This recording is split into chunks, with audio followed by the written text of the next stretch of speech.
제가 안 오쳤어요. 서울역 지하철 플랫폼. 수갑이 채워진 강태준이 필사적으로 외칩니다. 진짜예요. 저는 그냥 주우려고 한 거예요. 주변 시민들이 수군거립니다. 저런 변명은 처음 듣네. 노숙자가 명품 지갑을 주었다고? 30초 전 쓰레기통을 뒤지던 태준이 벤치 위 명품 지갑을 발견합니다. 지갑을 열자 현금 뭉치가 가득합니다. 이 돈이면 밥을 먹을 수 있어. 하지만 그는 고개를 젓습니다. 아니야. 나는 도둑이 아니야. 그가 지갑을 들고 파출소로 향하려는 순간 쾅! 바로 옆에서 노인이 쓰러집니다. 태준이 반사적으로 노인을 붙잡습니다. 그 순간 손에 들고 있던 지갑이 바닥에 떨어집니다. 한 시민이 태준을 가리키며 소리칩니다. 저 청년이 노인 지갑 훔친 거예요. 경찰이 달려와 수갑을 채웁니다. 그때 사람들 사이를 뚫고 한 여성이 등장합니다. 박미선, 루체그룹 회장. 그녀는 수갑찬 청년을 보는 순간 무릎이 꺾여 주저앉습니다. 지훈아? 주변이 얼어붙습니다. 이 놀라운 반전의 전체 이야기가 궁금하시다면 구독 버튼을 눌러주세요. 평범해 보이는 사람들의 숨겨진 이야기를 매일 전해드립니다. 서울역 파출소에서 경찰서로 이송된 지 2시간 후 형광등이 차갑게 빛나는 취조실. 태준은 수갑을 찬 채 의자에 앉아 있습니다. 여전히 억울함에 떨고 있습니다. 형사가 신분증을 요구합니다. 신분증 좀 보자. 태준이 주머니에서 낡은 주민등록증을 꺼냅니다. 형사가 시스템에 입력하더니 얼굴을 찌푸립니다. 이거 위조 신분증이야. 주민번호는 실존하는데 사진이 다른 사람이네. 이 주민번호 주인은 10년 전에 사망 처리됐어. 태준이 당황합니다. 위조요? 아니에요. 10년 전에 고아원에서 나올 때 원장님이 준 건데. 고아원? 어느 고아원? 전남 순천에 있던 고아원인데 이름이 정확히 기억이 안 나요. 이름도 기억 못해? 너 진짜 수상하다. 머리를 다쳐서 그 전 기억이 없어요. 머리를 다쳐? 언제? 13년 전이요. 그때부터 기억이 없어요. 형사들이 수군거립니다. 신분 도용의 기억상실이라니 전형적인 사기꾼 수법 아냐? 그때 취조실 문이 열리고 박미선이 들어옵니다. 뒤에는 고급 정장을 입은 변호사 2명이 따라옵니다. 이 사람 즉시 풀어주세요. 회장님, 하지만 이 사람은 신분 위조 혐의가 있어서 모든 법적 책임은 제가 집니다. 그녀는 태준을 바라봅니다. 태준도 그녀를 올려다봅니다. 두 사람의 눈이 공중에서 마주칩니다. 미선은 태준의 얼굴을 보며 생각합니다. 이 눈빛 지훈이와 똑같아. 하지만 13년 동안 나는 수십 번 속았어. 이번에도 또 속는 걸까? 형사가 석방 서류를 작성합니다. 미선이 태준에게 말합니다. 저를 따라오세요. 태준이 조심스럽게 묻습니다. 저 왜 저를 도와주시는 거예요? 미선은 잠시 망설이다 대답합니다. 당신이 내 지갑을 찾아줬으니까요. 그 정도 보답은 해야죠. 차갑지만 떨리는 목소리였습니다. 허름한 24시간 국밥집. 미선은 태준에게 따뜻한 국밥을 대접합니다. 태준은 눈물을 흘리며 허겁지겁 밥을 먹습니다. 감사합니다. 정말 감사합니다. 미선은 밥 먹는 모습을 지켜봅니다. 왼손으로 숟가락을 잡는 모습, 국물을 먼저 마시는 습관, 김치를 집어 올리는 손놀림. 모든 것이 아들 지훈과 똑같습니다. 하지만 그녀는 표정을 굳힙니다. 미선이 조심스럽게 묻습니다. 13년 전 머리를 다쳤다고? 태준이 고개를 끄덕입니다.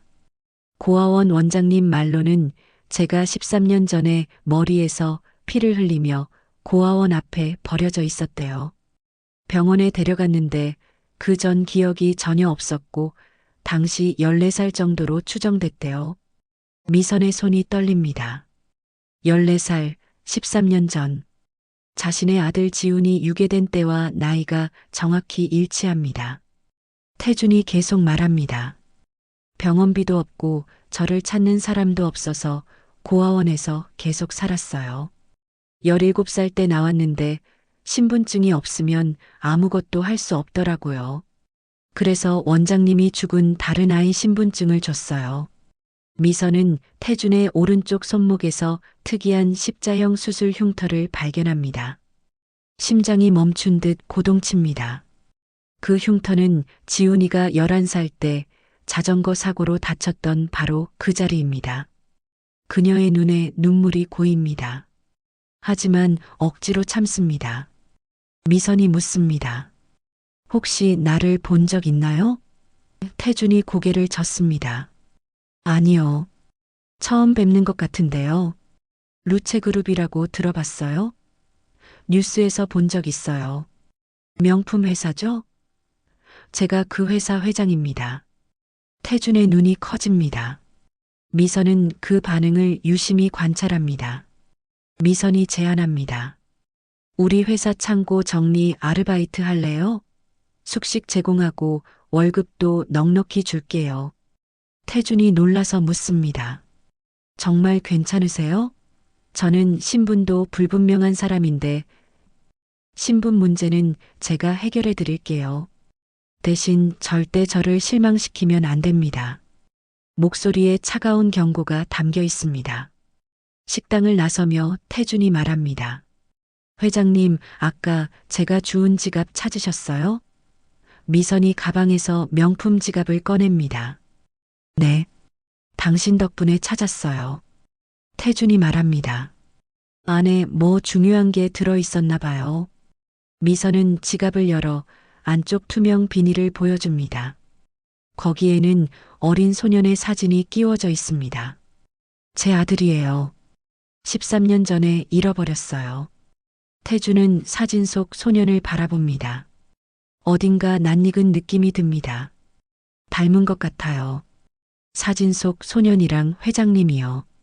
눈매가 비슷해요. 미선의 가슴이 덜컥합니다. 루체그룹 본사 별관. 태준은 창고 정리 일을 시작합니다. 미선은 CCTV를 통해 태준의 행동을 관찰합니다. 물건을 다루는 손놀림, 왼손잡이인 것, 무의식적으로 흥얼거리는 노래까지 모든 것이 아들과 닮았습니다. 비서실. 한수진 비서실장이 태준을 보고 충격받습니다. 저 얼굴 설마. 그녀는 급히 개인 노트북을 엽니다. 수진도 태준과 같은 고아원 출신이었습니다. 그녀는 13년 전 신입생으로 들어온 기억 잃은 소년을 기억합니다. 당시 원장이 그 소년에게 죽은 아이의 신분증을 줬습니다. 수진은 오래된 고아원 단체 사진을 꺼냅니다. 거기에 14살 소년의 얼굴이 찍혀 있습니다. 그 얼굴을 인터넷에 검색하자 13년 전 실종된 재벌 2세 박지훈 기사가 쏟아집니다. 수진은 확신합니다. 강태준은 회장님 아드님 박지훈이 맞아. 장인호의 집무실. 부회장 장인호는 태준의 사진을 보며 얼어붙습니다. 말도 안 돼. 죽었는데 최덕수가 죽었다고 했는데 13년 전 밤늦은 회사 사무실에서 14살 지훈이 서류를 뒤지다 삼촌의 횡령 증거를 발견합니다. 삼촌 이게 뭐예요? 회사 돈을 빼돌렸어요? 지훈아 그건 오해야. 오해가 아니에요. 증거가 여기다 있잖아요. 엄마한테 말할 거예요. 장인호의 얼굴이 일그러집니다. 며칠 후 장인호는 전과자 최덕수를 만납니다. 애를 잠깐만 데려가. 겁만 주고 풀어줘. 유괴 당일 검은 승합차가 학원 앞에서 지훈을 납치합니다. 최덕수는 지훈을 차에 태우고 외곽으로 향합니다. 그런데 쾅!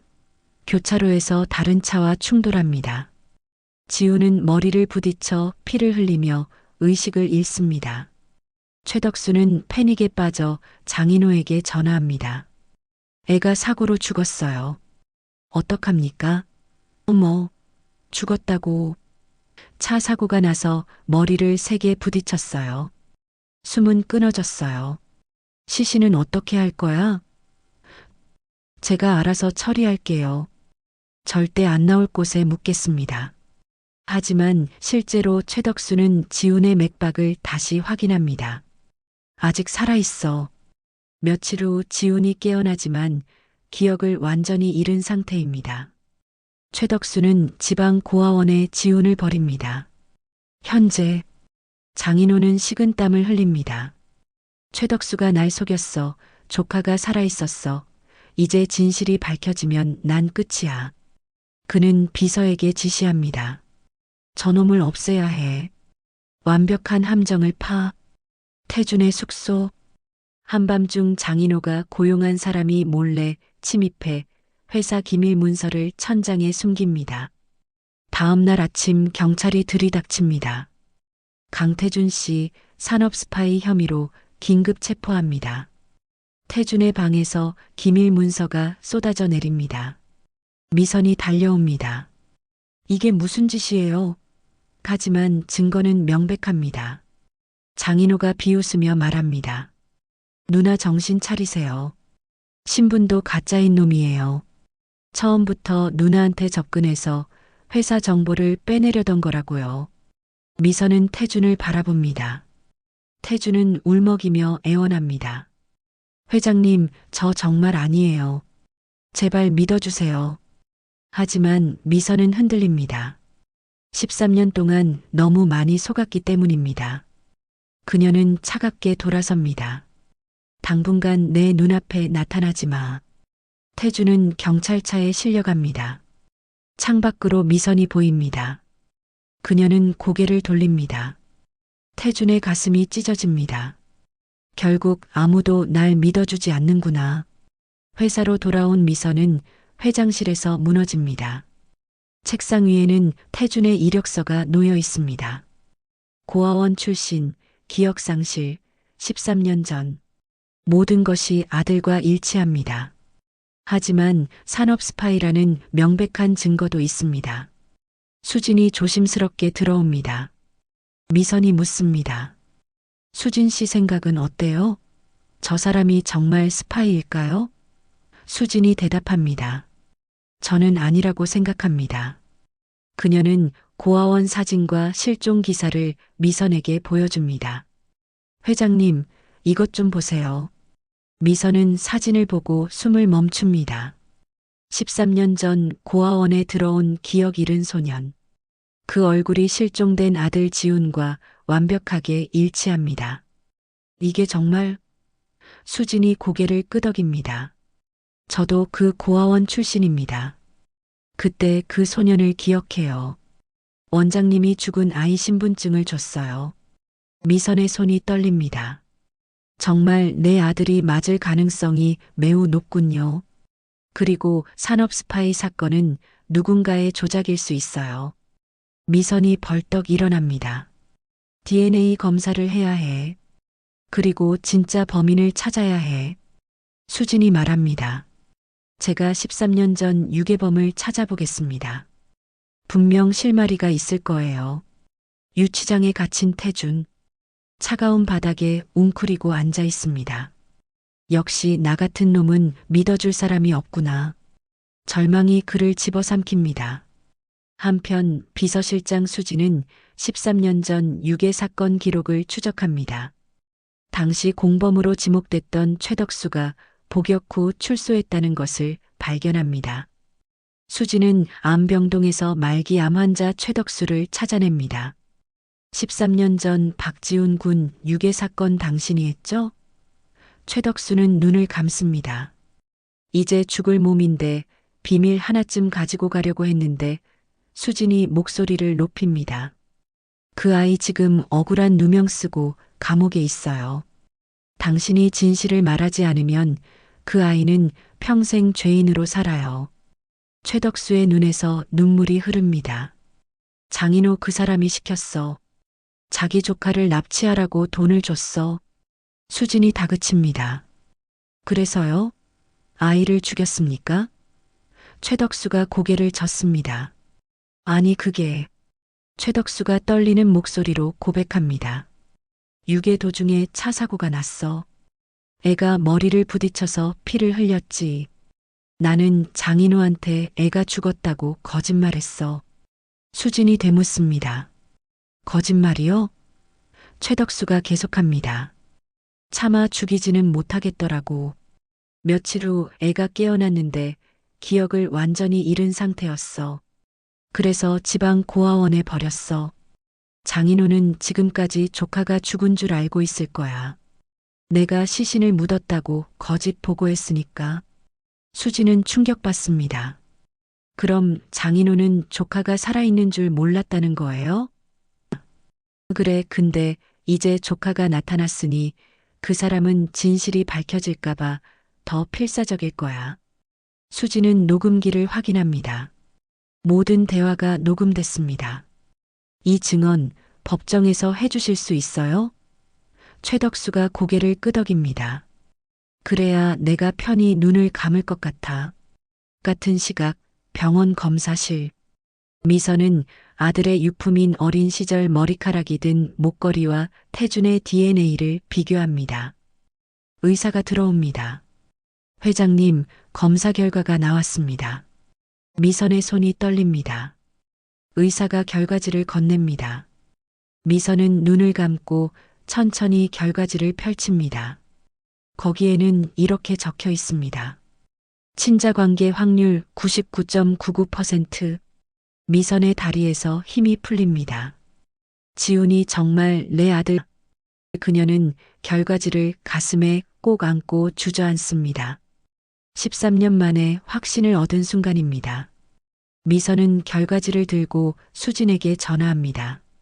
수진 씨, DNA 검사 결과가 나왔어요. 지훈이가 맞아요. 수진도 흥분된 목소리로 대답합니다. 회장님, 저도 결정적인 증거를 찾았어요. 유괴범의 증언을 녹음했습니다. 지금 당장 경찰서에서 뵙겠습니다. 경찰서. 미선과 수진은 모든 증거를 들고 형사과로 들어갑니다.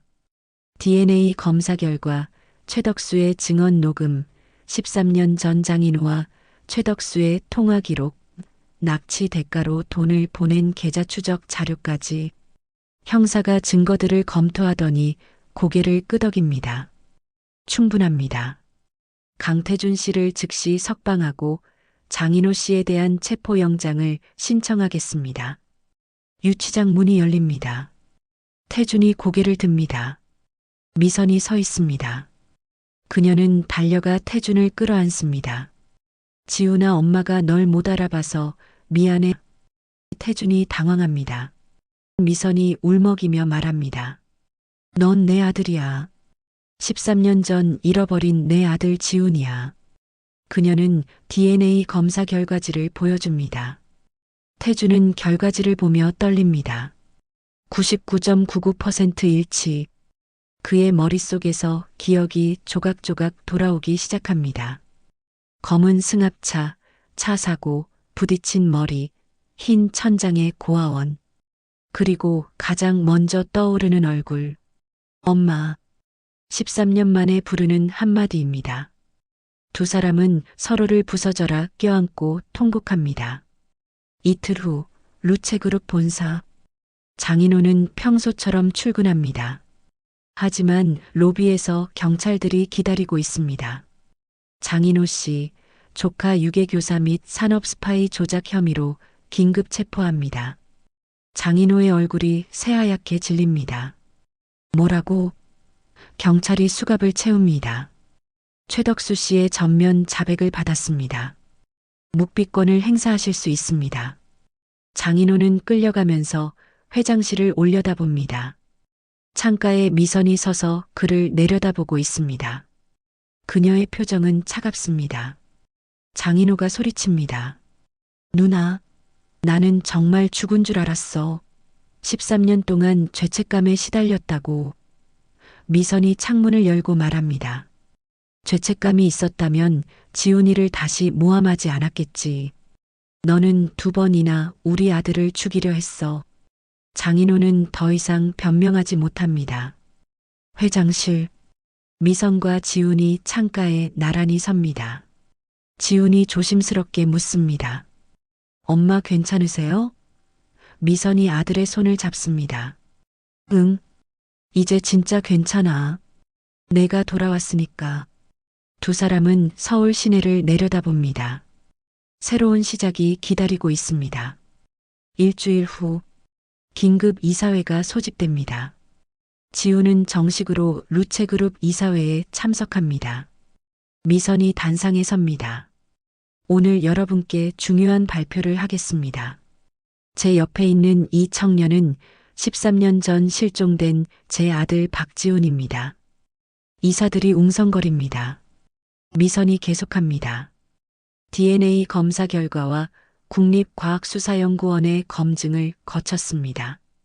그리고 지훈이를 유괴했던 범인의 자백도 확보했습니다. 모든 증거는 여러분 앞에 제출된 자료에 있습니다. 한 이사가 손을 듭니다. 회장님, 그렇다면 장인호 전 부회장이 관련되어 있다는 건가요?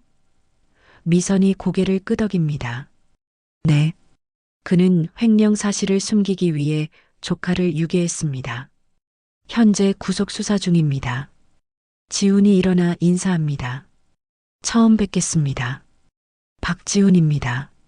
저는 13년 동안 제 정체를 모른 채 강태준이라는 이름으로 살아왔습니다. 고아원에서 자랐고 건설 현장에서 일했고 때로는 굶주리기도 했습니다. 이사들이 숙연해집니다. 하지만 그 시간들이 저를 만들었습니다. 가난이 무엇인지, 차별이 무엇인지, 신분이 없다는 게 얼마나 고통스러운지 몸으로 배웠습니다. 그래서 저는 이 회사를 통해 그런 사람들을 돕고 싶습니다. 지훈의 진심 어린 말에 이사들이 하나둘 고개를 끄덕입니다. 한 이사가 질문합니다. 구체적으로 어떤 계획을 가지고 계십니까? 지훈이 대답합니다. 재단을 만들고 싶습니다. 신분 없는 청년들에게 법적 지원을 하고 전과 기록 때문에 취업하지 못하는 사람들을 도울 수 있는 재단입니다. 이름은 2번째 이름 재단입니다. 저처럼 본명을 잃어버리고 다른 이름으로 살아야 했던 사람들에게 새로운 시작을 주고 싶습니다. 루체그룹의 수익금 일부를 재단에 기부할 계획입니다.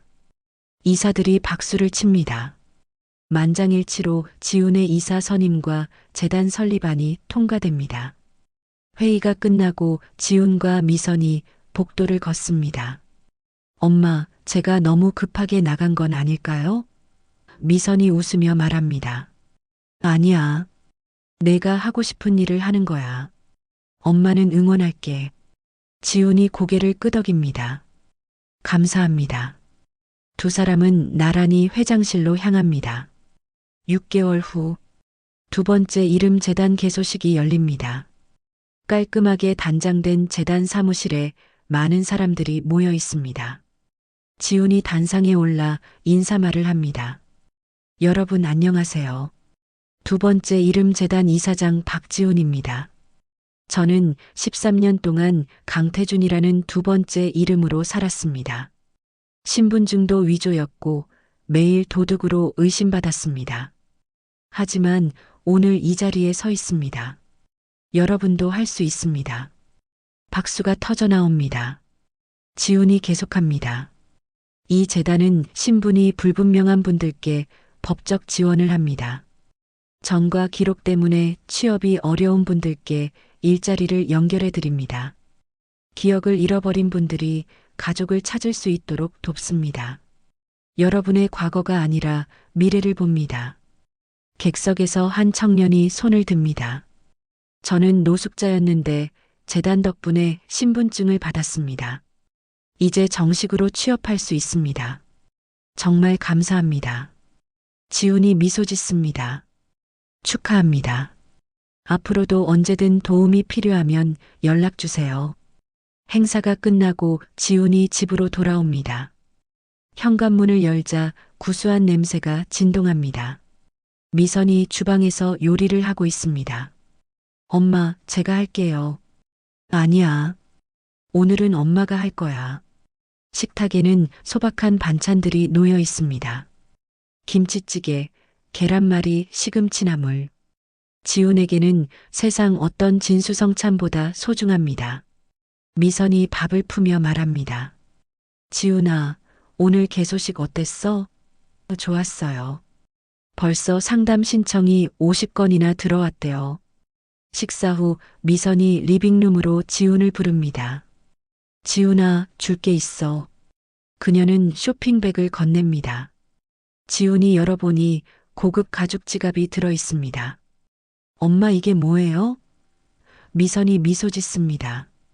우리가 처음 만난 날 기억나니? 내가 내 지갑을 주우려다 도둑 누명을 썼잖아. 미선이 지훈의 손을 잡습니다. 이제는 아무도 널 도둑이라고 부르지 못해. 엄마가 지켜줄게. 지훈이 지갑을 꺼내봅니다. 안쪽 투명 비닐에는 모자가 함께 찍은 사진이 끼워져 있습니다. 이제 이 지갑에는 우리 사진이 들어가는 거야. 잃어버린 과거가 아니라 함께할 미래를 담는 거지. 지훈이 어머니를 끌어안습니다. 고맙습니다, 엄마. 소파 위 새 지갑, 그 속에 행복한 모자 사진. 창밖으로 따뜻한 봄바람이 불어옵니다. 13년 만에 되찾은 일상. 이보다 더 완벽한 행복은 없습니다. 오늘의 이야기가 마음에 드셨다면 구독과 좋아요 부탁드리고 여러분의 따뜻한 댓글은 다음 이야기에 큰 힘이 됩니다.